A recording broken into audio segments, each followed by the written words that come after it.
Hey everyone, I'm Alan Schimmel and welcome to another episode of CISO Talk. I am joined by my co-host, Matt Newfield. Matthew is the CISO over at Unisys, and Matt, welcome. Pleasure to be here. It's good to talk to you again. And Matt and I are joined by our usual sidekick playing Ed McMahon this week, Mitch Ashley. And introduce you. Doing his best, yes. Mitch is, of course, CEO, founder of Accelerated Strategies Group. And our guest for this episode is Miranda Ritchie of IBM. Miranda, welcome and thanks for joining us. Hey, thank you for having me. My name is Miranda Ritchie, and I'm a global delivery leader at IBM's Managed Security Services. Excellent. And thank you. So, guys, the theme for this week's show is cybersecurity and healthcare. You know, and we were talking a little bit, you know, in the green room. Well, I'm in the green room, but we were talking a little bit before turning on the recording about, you know, the uniqueness of cybersecurity and healthcare, where we're not necessarily talking about financial gain or, you know, stealing money. We're not even really at this point talking about personally identifiable information and HIPAA information at this point. We're talking about the life and death nature that cyber threats can pose to individuals, you know, as a result of being, you know, within the healthcare industry. So with that as a backdrop, Matt, I'm going to ask you to kind of kick us off today and get us started. Yeah, absolutely, Alan. You know, a few years ago, it was all the rage in the cybersecurity world to talk about how we had broached over or moved over from being in this virtual world to where the cybersecurity code, attack code, could actually impact physical things. And you can remember some stories about refinement machines being destroyed via bits and bytes. And that was a real eye-opener for a lot of people when it came to infrastructure and critical infrastructure at the time. Now we're starting to really see in the news a lot lately about how these cybersecurity attacks, these adversarial attacks, can impact much more than what we're used to reading about. We read about dollars, as you said. We read about our data, personally identifiable information, and we think it really stops there. Maybe it goes to reputation. Maybe it goes to me losing my checking account. But there's a lot of talk right now, and healthcare being the main area, about how it can impact life. And we've heard stories before, but this has been one of the real big ones. And whether or not you believe that this poor individual in Germany actually died because of the ransomware attack against the Dusseldorf University Clinic is almost irrelevant. It's opened the conversation up, and as we were discussing in the green room, it expands beyond to a much greater level of how is it we are going to, as a community of cybersecurity professionals, help to protect an infrastructure and help secure and lock down an infrastructure when you really look at that environment as something that has never really been locked down before and is run and utilized by a group of people where seconds do matter. Take away ransomware, seconds matter. And if you put too many gates in place, your cybersecurity could impact life. And it just opens up a very interesting conversation that I'm very excited to have with you, Alan, Miranda, and Mitch today. Absolutely. So, Miranda, you as the new person here, don't wait for us to call your name. Feel free to jump in and comment and, you know, take the conversation where you want it to go. But, you know, you're right, man. It's life and death. And, you know, for some of in our audience may not be familiar with the Dusseldorf case of this person who might have died. Does anybody want to just kind of give a quick brief on the fact pattern there? Does anybody know the fact pattern there? I do. So okay. There was a 78-year-old woman who was experiencing cardiac arrest. She was picked up by an ambulance. The ambulance, through a ransomware attack in the hospital, was rerouted to a hospital that was much further away than the one she should have gone to. So when the ambulance crew arrived, they picked this poor woman up who was experiencing a significant medical emergency. And instead of going to the closest hospital, the system routed to a hospital further away, and it was blamed on a ransomware attack. And again, there is no evidence today, and if people comment, we're not here saying that caused her death. There's no evidence to say if they had cut 5-10 minutes off of that trip, she would have survived. But it opens that relevant point. Let's say there had been another medical emergency where 5 minutes would have mattered. Well, yeah, no. In medical emergencies, minutes and seconds count, and anything, whether it's cybersecurity related or any other related, if it's shaving minutes, costing you minutes and seconds, people's lives are at risk. Right. And Miranda, you and I were talking a little while ago about, this an extension. We could go to that extreme of, what's going on in a hospital with ransomware and what's going on with the heart monitors. But you had a really interesting perspective and conversation around PPE and that supply chain. I think that could be a really interesting conversation as well. Yeah. So earlier this year, IBM reported on a campaign targeting a task force that was, the sole purpose was to supply, act as a supply chain for personal protective equipment. This was in Europe. And so, even though they're targeting, through phishing, they're targeting over 100 individuals at that task force, probably to steal information. It's not necessarily to encrypt their data. It's just part of the race for a vaccine, race for the cure, right? But as a byproduct of that or collateral damage of that, if you're restricting people's access to PPE in an already, tight crunch situation where there's not enough to go around, you're still putting people's lives at risk if they're having to reuse, old equipment. I'm thinking too, Miranda, the whole supply chain integrity problem, right? Right. Is that kind of an attack, or is this truly, valid PPE or whatever that is, drug that we're delivering, vaccine? Or has it been compromised? Is it falsified? And you have to maintain that chain of control in your supply chain. And you lose that, there could be lives at the other end that immediately are at stake. Right. If the PPE is tainted or if testing equipment is faulty and it's returning a different false positive rate than it necessarily should be, that's definitely something to consider. Yeah, you even take that to an interesting extreme to say if let's say a bad actor was able to breach one of these suppliers, think of in healthcare again, the people who are making a vaccine and they beat them to market with a vaccine that may not work or may have implications later. You could go to an extreme to say there could be the human factor of I get really sick from the vaccine or the vaccine doesn't help me. But you said something a second ago that really stuck my head, which is that false positive. What if I think I'm cured? What if myself and my 1,000 closest friends think we're cured, and then we go to that stadium and infect other people? And you end up with potentially another strain of this virus. Or super spreader event. You end up with a super spreader event because, again, you're finding a cheaper alternative that sounds like it's the same thing when it's not. And Black Sunday 2 or something like that would be another good movie. But guys, when I hear you talking about these things, in my mind, there's two camps. One camp is the ransomware attack, the supply chain attack that Miranda mentioned, and the cost to human healthcare, or the cost to humans who, as a result of healthcare, is almost collateral damage. I didn't ransomware the hospital because I meant that lady to die. Or I didn't do something to the supply chain because I wanted to cause that nurse not to have an N95 mask. I did it because I'm a scorpion and that's what I do, right? So I killed the frog halfway across the river. But then there's another type of attack altogether, and that is the on purpose, I'm trying to kill someone attack, right? And that is more kind of what when you talk about, we've seen, can we control someone's pacemaker? Can we hack into someone's pacemaker or insulin pump or something like that? And that now you're starting to get into, state-sponsored, not even espionage, but murder, assassination. Yeah.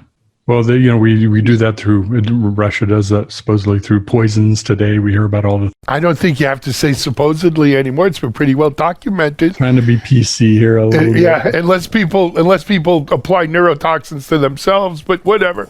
But Yeah, yes, you're no, talking there about is that. frogs and scorpions, so Yeah. Well, I was trying to. What's the word there? An Aesop's analog, fable right? kinda. Yeah. But no, I mean, so I think as cybersecurity professionals, we have to worry about both of these scenarios, right? The inadvertent collateral damage of individuals' health care as a result of cyber activity, and then the on purpose downright murder of individuals using cyber methods, like terrorism. Can you imagine? And I don't even want to say it out loud. I'm afraid someone will get an idea. But a tainted virus, a tainted vaccine, Tainted vaccine, yeah. right? You could take it to the murder where, someone shuts that pacemaker off, someone, turns that MRI machine on when someone's in there doing work and the magnet turns on and rips the pacemaker out of your chest. But you could go that extreme. You could also think of ransomware in a new variant. Right now, ransomware is about give me dollars and cents or I'm going to steal or sell your data. The other variant I'm hearing from you, and Miranda, I don't know if you've seen this in the wild or hear any chatter on this, but I could also hold your hospital short-term ransom. You've got 20 minutes to pay Bitcoin or I will not turn your neonatal intensive care unit systems back on. Can you imagine? Yeah, and we're also seeing kind of an uptick in these blended ransomware attacks similar to Maze, right? Where they're not just encrypting your data, but they're taking it first and then playing a sort of name and shame game, right? Where they've got this wall of fame and they're going to publicly out you. I mean, imagine if that happened to a pharmaceutical company who did have, a cure or a vaccine. That's the keys to opening up the economy. There is a huge financial incentive for taking that data and exposing it publicly. Yeah, absolutely. Or not exposing it and just trying to replicate it yourself, to Alan's point of nation state actors. And, this is really what scares people in this profession is, so, okay, what do you do? How do you convince doctors and nurses and practitioners in these environments whose entire lives have been focused on a singular mission to save human life, a very noble mission? But when you add that securely to the end, that is a new realm. That's a new realm for some of the pharmaceutical companies. That is a new realm for hospitals and a lot of doctors and nurses. And some of us may come across and go, come on, you got to do this stuff. You have to take cybersecurity seriously. But I get it. If you're a doctor and your sole focus is to go in and do brain surgery or in the neonatal units to make sure those children live, how do we as cyber professionals broach that gap and that divide to say, but we want to make sure this potential thing that doctor probably has never experienced in their life, a ransomware attack, a virus, something that you read about but may not. How do you bridge that gap? And that, I think, Mitch, I don't know if you've thought through this, but in your experience, how do you bridge that gap? Yeah, it's interesting you asked that because both Alan and I have some experience selling security solutions into medical environments, into hospitals, and every environment has its own kind of unique personality. And I think maybe the personalities of doctors is kind of infamous of what it's like to work in that kind of environment. And I know exactly what you're talking about. It's that thing that gets in the way from me not just doing my job, saving a life, taking care of this patient, my oath, right, to do no harm. So you're talking about a whole nother level of it. I wonder if there are places where we can replace things like tokens and passwords with something you wear, where proximity will enable you to use a piece of equipment and log on to something instead of fat fingering your password for the third time, or I forgot my card, right? But something that you can wear as part of your things that make the environment as you enter, open up and give you the secure access. Those kind of approaches, rather than the typical things we think of in a corporate environment, like passwords and token cards and things like that. I think to some extent, we also have to kind of go back to the basics and look at how these threat actors are doing what they do. And it's not sexy, it's not cool, but spam and phishing accounts for such a huge percentage of day-to-day attacks, including the one that I mentioned earlier about the attack on the PPE supply chain. When we talk about ransomware, whether it's the plain old encryption variety or the information stealing name and shame variety, a lot of it is still coming in through email, and a lot of attackers are playing off people's fear to get them to open email. If you get an email that says urgent, COVID vaccine related, you're more likely to click on it than if you think it's a Nigerian prince. Well, and there's a lot of publicly available information about what's happening with COVID, specifically where the hot spots are, where the increases are, the testing rates, the positive rates of that. And I think most of us fully expect there to be all kinds of phishing to say, in this location in Iowa, if it's a hot spot, go blanket those folks. You can get the vaccine today. We will overnight it to you tomorrow and get you on the program now. Enter your credit card or whatever. I mean, that stuff's going to happen if it's not already happening. Oh yeah, it is. And we've had other shows, Alan, where we talk about that get back to basics, and you and I have been bantering that around. But it is very true. It gets to the point here of maybe the angle that we need to take in industry is to help not overly secure an environment, but help them get back to basics so that the threat landscape doesn't get to zero, but it gets to a much smaller number, which is key. And, Alan, if you're okay with this, one variant to the conversation, Mitch, you brought up, how do you change authentication mechanisms? And we're starting to see, at least I'm starting to see in a lot of my conversations, companies try to deal with biometrics, facial recognition, for example, and having that become an acceptable way inside of an organization, let's not say corporation, just an organization, to have it be your authentication and your continual zero trust authentication mechanism as you're walking around. And there's still, I think, the problem of perception of what that what you can do with that information, or what is it watching? Did it see me scratch the side of my face? Did it see me messing with my hair? Or, if I'm wearing a toupee, I don't want people to know as I'm shifting it around, walking down the hallway, kind of private information. But has anybody heard if there's going to be better acceptance? Because well, no, I don't think there will be better. To the contrary, Matt, and correct me if I'm wrong, maybe you guys, I hear the problem with a lot of the facial recognition is inherent racism, right? It has a very hard time distinguishing black faces. And so a lot of people are shying away from using that now, right? Because you're going to have a problem with people of color, being effective or not. And if that, and I don't know if that's the case or not, because I don't know enough about the technology to know, right from wrong, truth from fact, or lie. But that's what I'm hearing. So if that's out there, how the heck can we use it? I think your basics comment is dead on, Matt. Mitchell, I'd love to live in the world where magic cadabra, they know it's Alan and the door opens for me. But that's a world of magic abracadabra. And we're not going to get to abracadabra so quickly. Call me, a stick in the mud, but I'm done chasing those magic bullets. I've spent 20 years in security looking for my next magic bullet. I don't think it's there. I think if it comes, great. But in the meantime, what can we do today? We could get back to basics. We could try to cut down the phishing. 85% of breaches are coming from known exploits, not some super duper 0-day cooked up in a lab in Beijing or Wuhan or wherever, right? They're coming from known CVEs that we didn't patch. They're coming from people just didn't have good hygiene in their email.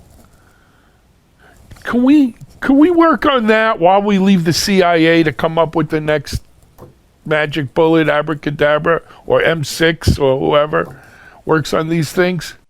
But that you have, it's a very valid point. There have been a lot of articles I've read, even as recently as this morning, that there's a lot of Homeland Security in the United States is highly recommending you patch. You have to patch, and when you look at the date they say you have to patch by, it was a week and a half ago, right? And it's like, and they're worried because people could be 6 months or a year away. Miranda, we've talked about the upticks we've seen in WannaCry. I mean, yeah. Right. Oh, you mean that new threat, WannaCry? Yeah. Yeah. I mean, Miranda, are you still seeing that where you are? Well, we're still seeing, companies not patched for Eternal Blue. Yeah. I mean, Yeah. No, it is. So, I think for anybody watching this saying, well, what can we do? I'm in healthcare and I'm worried. You scared me with that ransomware thing. Or I'm worried about the pacemaker hack.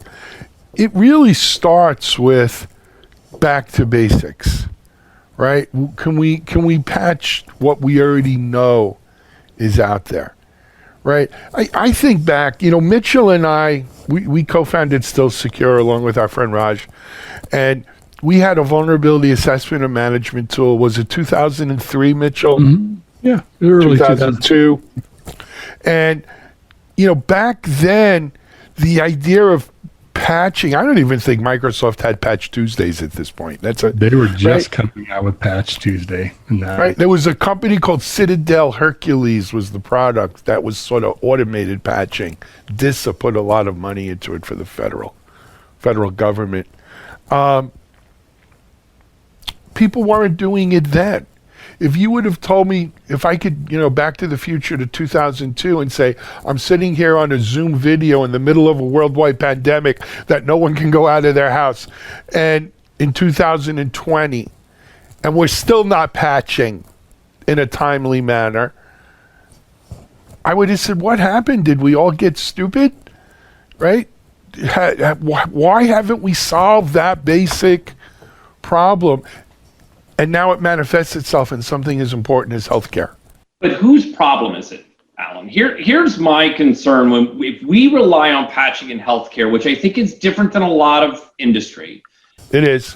It's a lot of embedded operating systems. It's leased operating systems where you cannot patch. I mean, in my history, I've helped companies that are still running Windows NT environments because the amount of money it would take to get them off of these old systems is beyond their budgets. It's beyond their capabilities.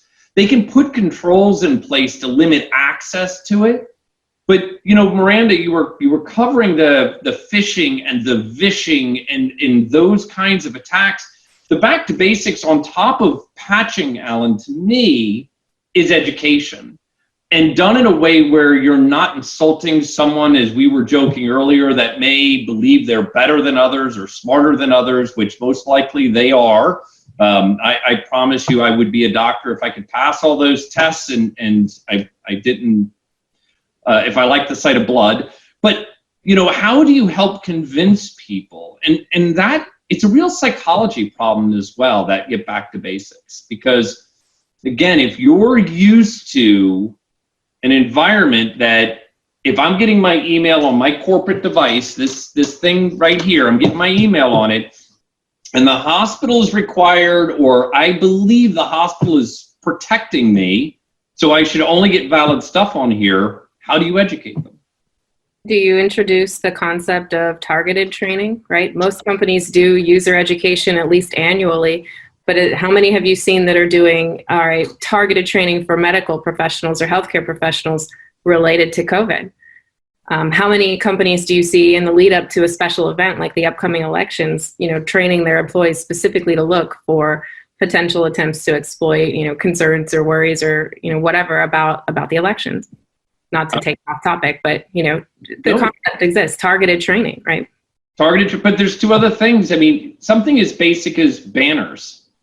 the amount of pushback I've seen at companies where you flag any email that doesn't originate from your own corporate environment is flagged with external banner would cut down on a lot of people failing phishing tests, not realizing that I, the CISO of this corporation, did not just send you an email from some other URL asking you to click the link. If it says external and has my name, it's probably not me. You mean you didn't lose your wallet in Nairobi and that you need me to wire you money right away? And I couldn't get access to my corporate account. You couldn't get access to your corporate account. I mean, it's like, these kinds of things, and I know we're sticking in healthcare, but a lot of the message can go beyond. But in healthcare, these are the things that I think you have to start focusing on is education.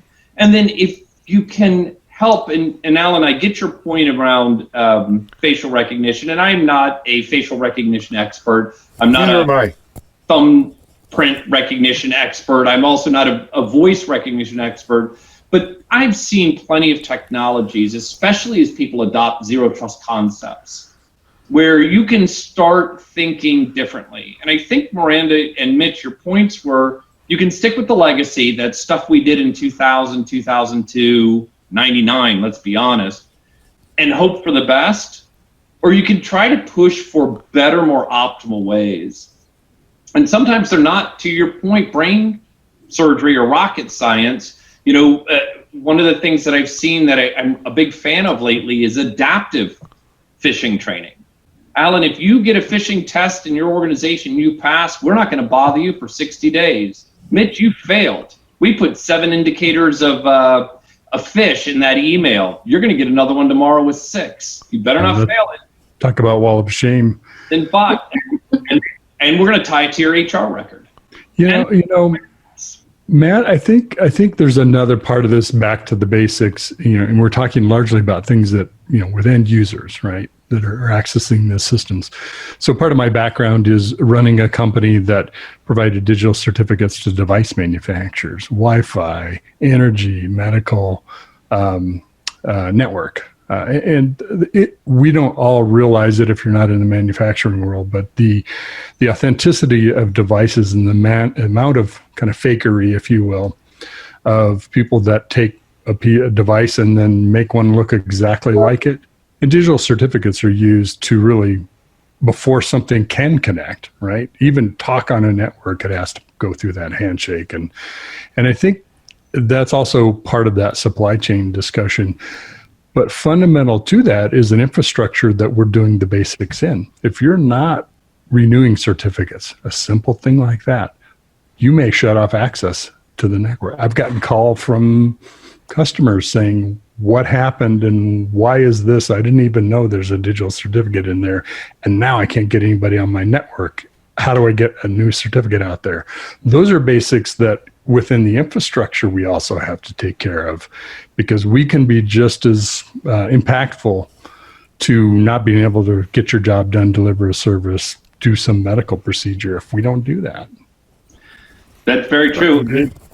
Another get back to basics that I'd be curious about, we're not victim shaming here, but we tend to talk about what the end organization should be doing to fix the problems here. And one of the things we did broach in this conversation, I think really does impact and focus on healthcare, is the fact that a lot of these environments cannot be upgraded, right? They're either locked by the manufacturer, they're owned by the manufacturer, you don't want to be on that Windows 98 system anymore, give us another $10 million and we're going to get you on Windows 10, and you better hope that it does an EOL in 4 years because it's another $10 million and it's a life-saving device. So, have we ever thought about going back and pushing the manufacturers to change their protocols? So I think, Matt, you're onto something. Ultimately, I think it is the manufacturer's responsibility to manufacture devices that can be upgraded, locked down better, that are future-proof to a certain extent. I had this, again, back in my still secure days. I remember we went to a bunch of hospitals. This was around NAC was first rolling out, network access control. And we don't think about what has an IP on a network in a hospital. But, if you've ever had IV in a hospital, right? You have that IV pump. Well, that IV pump has telemetry that's showing back at the nurse's station how much fluids you're getting and so forth. That has an IP address. Can that IV pump be updated, right? And if it can't be, and I got to replace all the IV pumps in a hospital, think about it. Each one of those IV pumps, I forgot what the number was, but back then it was like a 25 or 35K a pop, because they all have to transmit telemetry. Forget pacemakers for a second. Just your basic EKG monitor, the wires they put on you, the 6 wires, and it reports in. It very rarely those stations that used to be over your bed, and you could see you always see it on TV. Do-doop, do-doop, do-doop, do-doop. Each one of those stations could be 100K a pop, and then they still also have to report back to the central nurses station. So they're wired for the internet.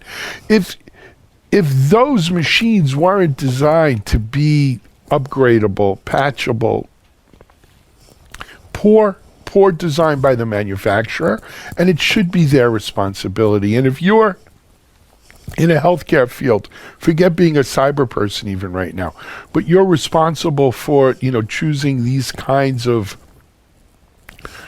IoT devices, right? Because that's kind of what they are. And you're not picking devices that were designed with an upgrade path in place. You're as responsible for that 89-year-old lady as someone else, well, maybe not as much as the hacker, but you bear responsibility for that. Let alone, Matt, the MRI machines and the $2 and $3 million pieces of equipment. I will tell you personally, I had an ablation procedure about 1.5 years ago for AFib. And before they put me out, I was able to be in the cath lab watching all these high-tech monitors and they had my heart up on the monitor and everything. And it was like Star Trek. And thank God the doctors did an amazing job, and I haven't had a problem since. But this equipment, that's the equipment that I would expect. And I spoke to a lady who actually ran the main machine that does the doctor works the catheter, but this catheter tests the nerves around your heart and decides which ones need to be isolated. This lady, she said, I'm a dinosaur because I was a nurse before I got into this and got trained. I'm the only one I know who actually has a medical background operating these machines. Most of the people operating the machines are engineers. A lot of times they're from the manufacturer or the vendor. They are from the manufacturer, because the manufacturer is the only one who trains them. But those machines were designed with the internet in mind. They were designed to be upgraded. They were designed to be better secured as time goes on.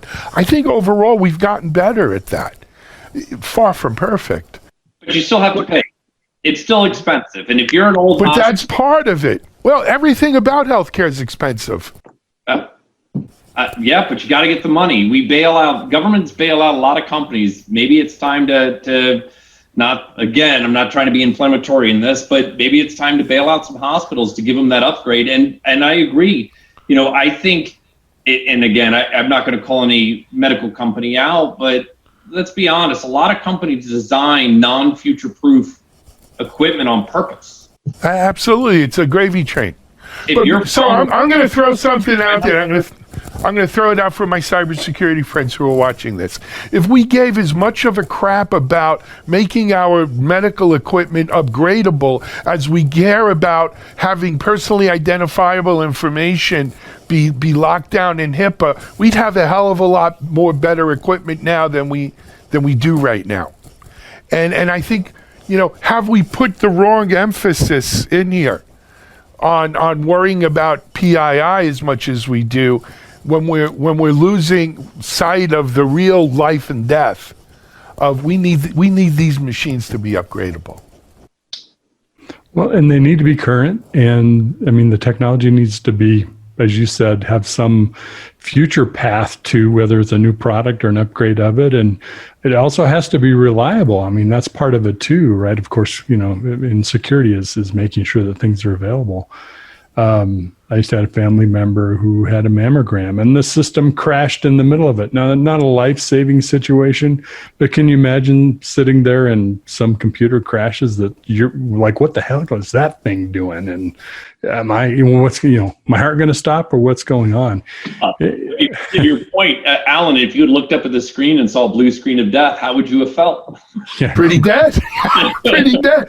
I mean, but it was amazing. But you know what? Hey, I went to see the Rolling Stones in Miami last year, and I saw Mick Jagger running around that screen. He had heart valve transplant or heart valve replacement 2 or 3 months before via a catheter. We're doing amazing things in medical, no doubt about it. Why can't we get it right about improving the security pathways for our medical devices? So hopefully, as people start to see, to make this full circle, as people start to see that the infrastructure inside of hospitals that they've been stuck dealing with, how susceptible, and in a lot of cases, in a lot of countries, in a lot of regions of non-third world countries, how legacy and antiquated it is, how old it is. Like I said, it is not uncommon and I don't even bat an eyebrow to see a Windows NT environment, to see Windows 98, to see these legacy systems. The only one that causes me consternation these days is when I see Windows ME, because at what point did you install that? Why would you have installed that? Or Vista. But it is the fact that over and over and over again, what I hear is we cannot upgrade, even if I wanted to. Even if I bought Windows 10 today, it will not work on that device. That device has never been patched, ever, ever, ever. And hopefully people can start seeing that we can go at them and say patch when they can't. We can go at them and say, hey, you need to do a digital transformation. You can't. Moving it to the cloud doesn't fix the fact that the systems on-prem in that hospital are susceptible.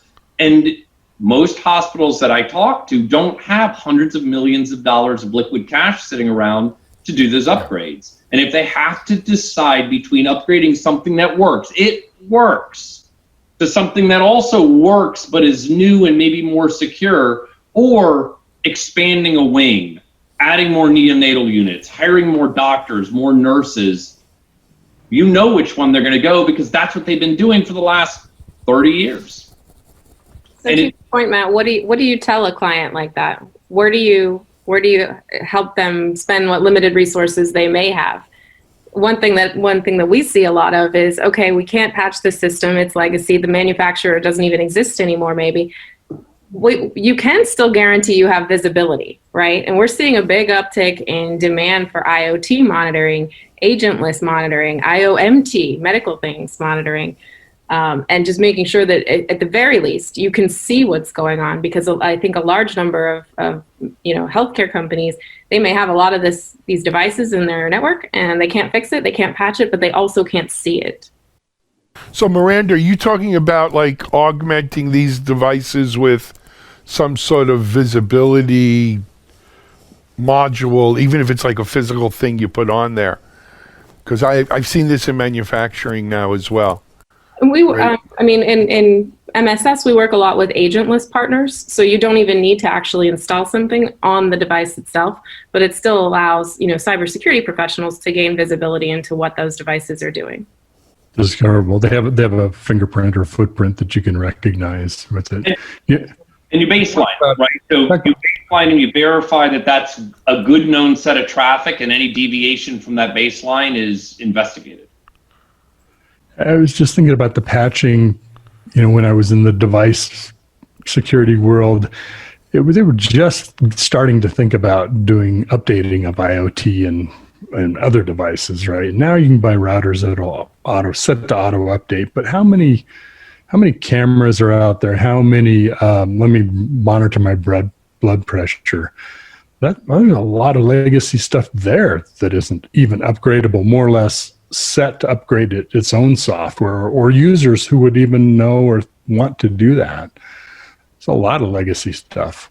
there. It's a legacy mindset. And Alan, you said something a little while ago that I really agree with. It's a mindset change, and the manufacturers have got to start thinking that way and putting cybersecurity, putting upgrade, putting monitoring in, and taking this seriously. We could have a whole conversation on cameras and how most cameras out there that you can buy off the internet are all running the same operating system, all have the same default password, all have the same protocols, and all have the same bugs, because the manufacturer wasn't interested in security, but they were interested in how cheap can I make this device and still differentiate it in the market so I can sell a bunch of them.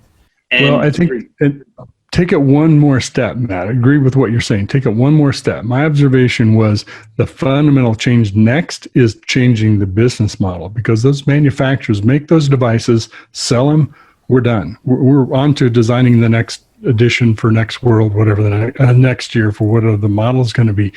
They were not in the past set up to even do patching to software or even there was no upgrade path. Now that's part of the model. That's part of the business. You've got to do that.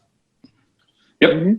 So I think the onus, instead of being placed on these hospitals, the individual hospitals, needs to be passed to the manufacturer, and it has to be that way.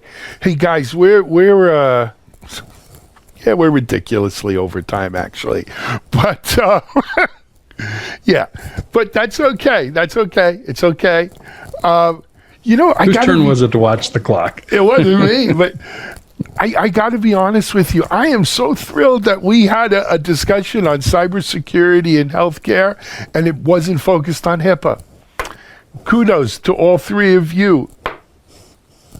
That was the word of the day, Alan. No HIPAA. No HIPAA. I think that's what we're gonna title this one: cybersecurity, healthcare, no HIPAA. I got the email. Did you all get that email? No HIPAA on the. No, I must have missed that one. But what a great show! What a great show, Miranda. Will you come back and visit us again and add in here to the chorus? Sure. Thank you guys for having me. Thanks for thinking of me, Matt. Absolutely. Thank you. Thank you, Miranda. Mitchell, as always, thank you very much. Matt, what can I say? I'm sorry it took us so long to get our next episode done, but we've got another one coming up really soon. We're going to discuss why every tech vendor should have a CISO and the mysterious case of the Uber CISO. Absolutely. And what's happening there. So that's going to be our next one. But for now, hey, we're going to wrap this CISO Talk episode up. Miranda Ritchie, IBM, thank you for joining us. Mitchell, Matt, thank you. This is Alan Schimmel. Catch us on our next CISO Talk show. But for now, we're out.